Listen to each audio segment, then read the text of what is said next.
My guest today on Reading with Robin is Elyssa Friedland. I've wanted to chat with you, Elyssa, for a long time, so the day is here. Very excited. Elyssa attended Yale University, where she served as managing editor of the Yale Daily News. She's a graduate of Columbia Law School and worked as an associate at a major firm. Recently, she's written for Pop Sugar, Real Simple, all of our favorite places. She lives in New York City with her husband, 3 young children. Her debut novel, Love and Miscommunication, was praised by Cosmo, Glamour, and Style magazines, as well as many other publications. Her brand new novel is just out. It's called The Intermission. You can't miss it with this awesome blue cover. And our couple happily separated by their sweet puppy, Puddles. It's Puddles, right? Puddles, yep. Puddles. Okay, I got that right. Welcome to Reading with Robin, Elyssa. Thank you. I'm so excited. I've wanted to do this for a while. So I remember going back and forth. My pleasure. Yes. And I was like, when is her next book coming out? And I think I might have driven Kathleen nuts, going, wait, is the galley out? Is it out? I want to read this book. I can't wait to read this book. It's just my kind of book. Oh, thank you. Well, thank you for writing it. I really appreciate when authors are writing the kind of books I want to be reading. But this cover is just, everyone's going to just jump on it. And they definitely nailed the cover. It was their first try, by the way. Really? Was it? Oh, yeah. Wow. Yeah, we didn't have any back and forth. I mean, minor tweak with having Cass's eye open instead of closed, and showed first the couple were both sleeping, and I said, why don't we have Cass's eye open? Oh, she's yes. Not, she has trouble sleeping, which is factors into the book. And she has trouble sleeping. Plus, I mean, if anyone's going to have one eye open on the situation, it would be Cass. So exactly. That is perfect. And it's those details when you're looking at something that's going to represent your work that, right, every little thing matters so much. And actually, speaking of, go to ElyssaFriedland.com. I love, these are a few of my favorite things after your bio, because we have a lot of the same favorite things. Oh, really? Yes, well, for sure. French fries and Hamilton, Coppola. I mean, so many of these things. I was like, oh, yes. Awesome. My kind of person. I know, I do too. I love the connection when the book is something that I can't wait to share with my readers, and then getting to chat and just seeing all of the other commonalities and, okay, that makes, where these characters like maybe have some of these traits and where that comes from, and drawn such memorable characters. And it's just such a great book. I was cracking up with the invisible therapist in the shower routine. Oh, I know.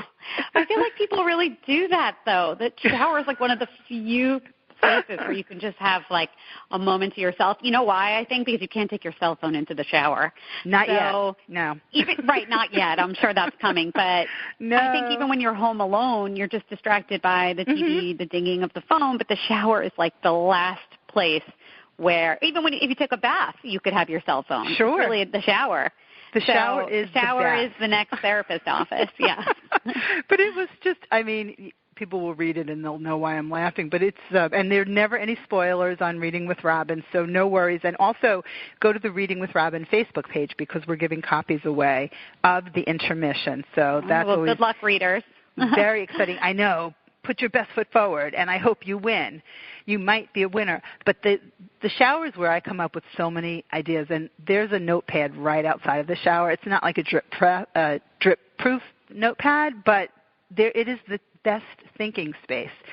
So I should include therapy sessions. I know. I thought I just loved that. There were so many things that I loved. Certainly now I can no longer, you're welcome, load my dishwasher, and I'm the worst at it.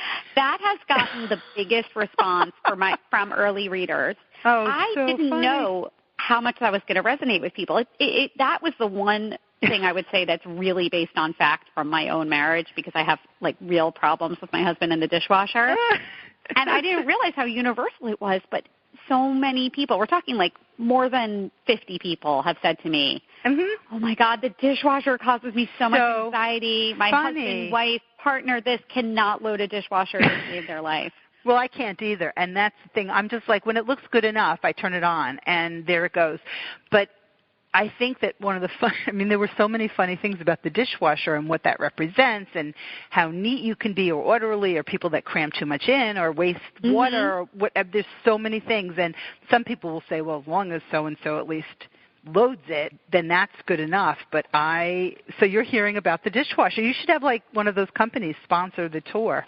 The meal or whatever. That's a good idea. Right, like end fights between couples because our dishwasher is so simple to load. Even a moron can do it. Well, and what are some of the biggest gripes with the way people will load? You could have like a loading demo at one of your, listen to me, organizing your signings. Like when you're in the Hamptons, bring a dishwasher. That is kind of amazing. So the dishwasher tour. Dirty secrets in a marriage revealed in the dishwasher. Exactly. I know. Well, my husband and I really have our problems with it, although people say, don't complain if your husband loads the dishwasher, which is true. Then I feel bad that I've complained about the way he does it. Now, how does he do it? Because he's very slow. Oh, slow. Okay. He's just a very slow-moving person. Watching him put suntan lotion on is really stressful. So he's just slow. That's just his nature, and I do everything really fast. So he doesn't he's like, you're so haphazard. You just throw it in, and you're not using all the space. If you took more time to decide where to put each plate, we could fit a lot more in. Okay, so you're more like the way I would do it. Yeah, there's the methodical. Throw them in. I'm not methodical. I'm not either. It's just it gets in there, and like I said, I could move things around, but at least when it looks full enough, then I just put it on. Plus, we have two in the kitchen. So I put one on, and the other one's half on. I'm like, I don't know. So I just put the other one on. Same. Yeah, so that's just funny. But I just, there are so many things to connect with. And, not to mention the whole story, the crux of the story, this intermission in a marriage. So so that was the genesis of the idea was, I was reading in the beginning, in the galley about the dishwasher loading. It came from the dishwasher, but I feel like my marriage just doesn't get that much more interesting than our conflict over the dishwasher. But we're also, we haven't been together, that long yet, and maybe we're just kind of boring people. But I doubt that's true.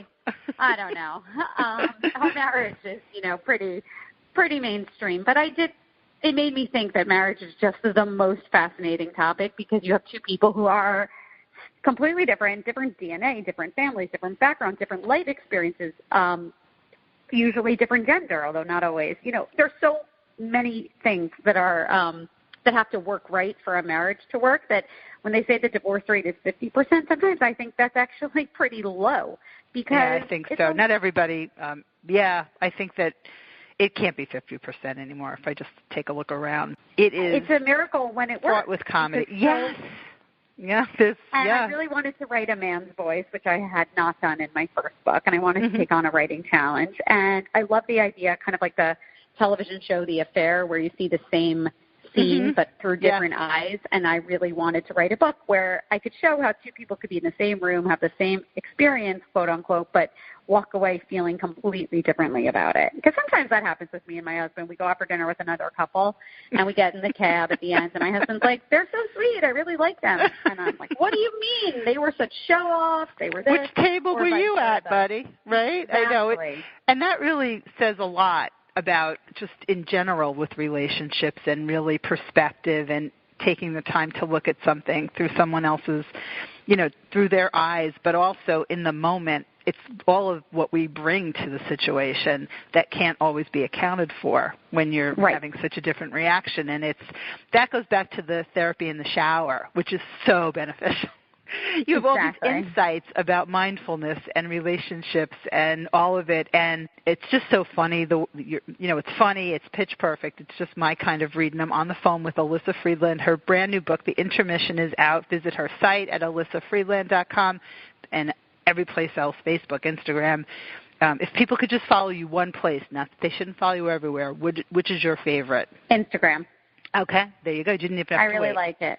I feel like I love the photo element of it. I love coming up with clever captions. That seems to be my best social channel. So there you go. Follow me on Instagram. If you're going to follow just one place, although you should go everywhere, follow on Instagram at Elyssa Friedland. And it's your name, right? On the Yeah. Mm-hmm. Okay, I thought exactly. so. And also on the website, go to ElyssaFriedland.com and check out the events, because you have a lot of really fun events, and they're West Coast, East Coast. They've got you in Delaware, so you're hanging out with all the fun summer people.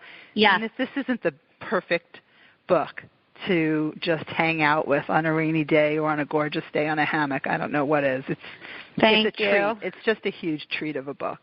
You're welcome. So what do you love most about tour, or what's something maybe funny that happened on the last tour? I mean, this is going to sound horrible, but luckily my little kids don't listen to Reading with Robin. I kind of like getting a little bit of a break from playing mommy for a few days. So, writers, there's so much of it. We just sit in our pajamas. And that's kind of amazing. And most of the job is being alone at the computer, and that's really nice and flexible. But then sometimes it's nice to have to, put a brush through your hair and put on a cute outfit and go out and meet people. So I like that. It kind of makes me feel like I'm a little bit back at the law firm where I have to be on and interact with people. So it feels like a little bit more of a job when I'm out in a good way. So I like that, and I like the little break. I get it. It's such a good example for my kids when I feel like I leave on a business trip. I'm traveling to the West Coast. Yes, it and really mommy works. And just because they see me in pajamas all the time, it might look like I don't have a job. I do have a job. That is the very best kind of job, that you can be enjoying yourself in your pajamas and doing your work. I've often thought there should be author pajamas. That's another one of my you have a lot of good ideas. Yeah, I do. I do, and I follow through on many of them. That is one of my favorite things to do. Often is to give someone else an idea. I'm like, what, this is the perfect thing that you should be doing. Well, this dishwasher company sponsoring my tour sounded I can't get that out of my head now. I love that. Don't. Oh, do not. And then there's also going to be the paperback tour at some point, right? So absolutely. Kathleen's going to kill me. A lot of things right come after I hang up way. the phone, I'm going to be in touch with her. Can you please call Mile? Yes. I think that's what ours is, I think. I don't even remember. It's one of those ones I can't pronounce properly. So back to our book. We're talking about The Intermission. It's brand new, and it's just out. Again, no spoilers, but the lies in a relationship, which are, they exist. They're just part of life and certainly part of relationships. When you set out to write the book, do you have those sort of tucked away? Is that part of the storyline that you have mapped out, or did some of the lies reveal themselves, or how does that work? I would say most of them revealed themselves. Once I decided I wanted to write a book about marriage, I knew that I wanted the couple to have secrets from each other, because I think that every couple does to a different, I'm not talking, a fair level for every couple, but different things. I was actually giving an example to someone the other day, like first or second date lies. You're trying to impress somebody, you're nervous, you don't answer truthfully on a first or second date, and then the relationship, fast forward, progresses, you're committed. And then what are you supposed to say to the person? Oh, by the way, I was embarrassed by XYZ on our first date, That's so funny. And so I think a lot of secrets can snowball, and they don't even start out necessarily malicious, or like trying, with this big agenda in mind, but the longer something stays secret, it kind of becomes harder and harder to share it. It's true if you believe it's true. Right. I like that theory. Yeah. Yeah, I stole that somewhere, but that it is an interesting point of meeting somebody in the beginning, and you're telling me you don't know, and then all of a sudden it's like, oh, I think. No, I didn't say I went to that school. I said I was visiting my friend there once. He totally got the story. Exactly, yes. And then keeping that straight can be exhausting. And in this book, that's where and it's from your spouse, Yeah. You're supposed to have this really open relationship, and you're keeping something. You're tired just keeping straight the lies, which weren't even so big to begin with, but they grow. Which is really fun. I mean, that's why this book certainly unspooled in front of me as I could see it all going as, a movie or television series or whatever it could be, all of those things. It just was such a visual, and the dialogue, so much fun to read. I especially here in Rhode Island enjoyed the Brown Connection and the date at Paragon, where I've spent many a meal at Paragon. So did you come here and do research, or that was from your time here?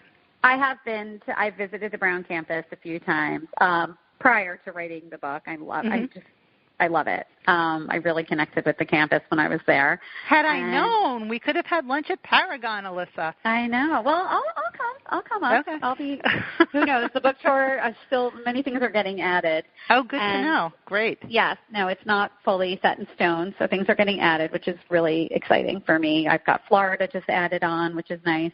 Yeah, no, I love it. I think Brown, for me, it was important that Jonathan didn't go to Harvard like the rest of his family and kind of ventured out a little bit, but not so. Jonathan's the kind of guy that branches out a little bit, but not exactly in a wild way. So it's kind of like Brown. It's a little more hippy-dippy, but it's still an Ivy League school, so it kind of represents exactly what Jonathan's about. Like, he branches out, but just a little. Right, exactly. That's, for some people it's bigger, break from the family, but to go to Brown sometimes is just enough. And I've heard a lot of people tell that story from their families. So that is a real rebellious act. Right. I'm sure to most people they're like, what? Brown is insane. It's amazing. Why would anyone be upset? But, to this family like Jonathan's with this Harvard legacy. It's all relative, sure.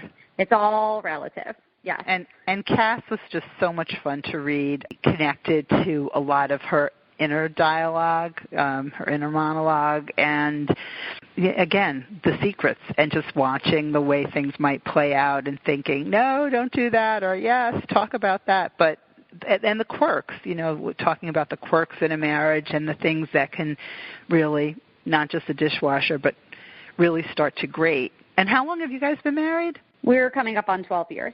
Oh, okay. So there's a lot of time in. 12 years, 3 kids. Yeah. Enough time for the things to settle in and the charm to continue to bloom, because it just gets more. The little things that my husband does that annoy me. I had sort of a kind of wake up call one day where I thought, I don't really share them because he's a good guy. We have a good relationship. I keep it to myself. But then I don't know. I had this wake-up call one day where I thought, he has a list about me too somewhere. And he doesn't – I'm like, I wonder what it is. Do you ask him? Have you asked him? We have talked a little bit. And I think I know some of the things, like when he's trying to fall asleep at night and I want to talk, like I just keep going. And of course. It's kind of like – It's probably rude. It's not nice. It drives me crazy when he comes home from the gym that he puts the towel on the bed. Oh, I hate that. Like, it's really nasty. And I've asked him not to do it, but he still does it, and it's really gross. So, but it's really kind of like, I think Cass has a wake-up call in the book where she's like got all these little things about Jonathan that annoy her, and then all of a sudden she kind of turns the camera on herself and is like, could he possibly have problems with me too, Like, I'm not perfect either. If you ask, though, it's funny. My husband and I are going on 33 years. Oh, my God. And, wow. Yeah, and when I would ask sometimes, nothing, no. But, of course there are things. And and I know what a lot of them are. So after the years go by, if you're aware of them, you might try and not do them. But sometimes I notice, like, when he's away, I'm like, I don't know. I yawn really loud. That is annoying. I annoy myself sometimes, but when he's not around, I realize I like to. I know I don't cover my mouth when I yawn, which I know annoys my husband. I don't. Really I do. Yeah, I do that maybe when someone's around. But sometimes even in the car, I'll cover my mouth. I'm like, what if someone's passing me and they see me yawn and I didn't cover my mouth? Right. But they're busy on the phone texting, so they're not even watching. That's a whole other story. But yeah, the yawning thing, or I don't know. There's tons of things. I don't know if you were an I Love Lucy fan. I feel like the only one I've seen is the Chocolate Factory one. Oh dear, Elyssa, you must catch up. No, there's an episode about these annoying. It's when they're out in California anyway. About these annoying things, but they all do them. Someone's stirring the coffee too loudly. Anyway, it's a whole episode. The Reading with Robin fans who are Lucy fans will know which one I'm talking about. Maybe I'll post it for you. Awesome. And I'm speaking with Elyssa Friedland. We're talking about the Intermission. Visit her website, ElyssaFriedland.com. And if you're going to follow anywhere, make sure it's on Instagram because that's her favorite. Before I let you go, what are you reading and loving this summer?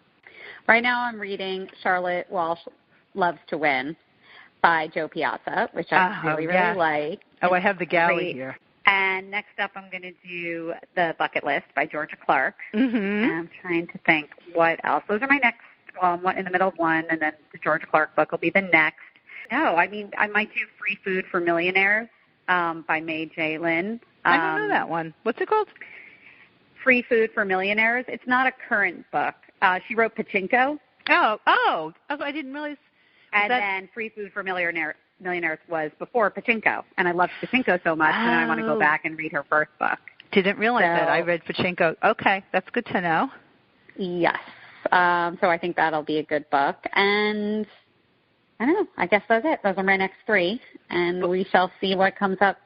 What comes up next? Oh, The Masterpiece by Fiona Davis. Yes, I'm excited about that. That was wonderful. And The High Season by Judy Blundell is one of my favorite summer reads. Bought it.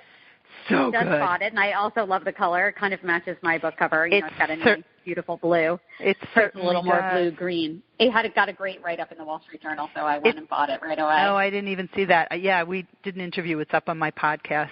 So after you listen to this one, you to Judy's if you want. I go out to the Hamptons, so I thought I would really appreciate the high season and the whole year-rounders versus the vacationers. Mm-hmm. Very interesting. So I think one of those. I like it a lot. Yeah, smart, relatable, fun. I just could not love it anymore. That was one of my favorites. But I always love to know what everybody's reading, and I'm sure you get asked all the time, and you're on tour. I do monthly book recommendations on my Instagram. So that's, I'll have to check that out. That's the place to follow you. Yes, yeah. And I've gotten a lot. People stop me on the street and they're like, I love it, the book recommendations. So I got inspired to keep going, and I take it really seriously.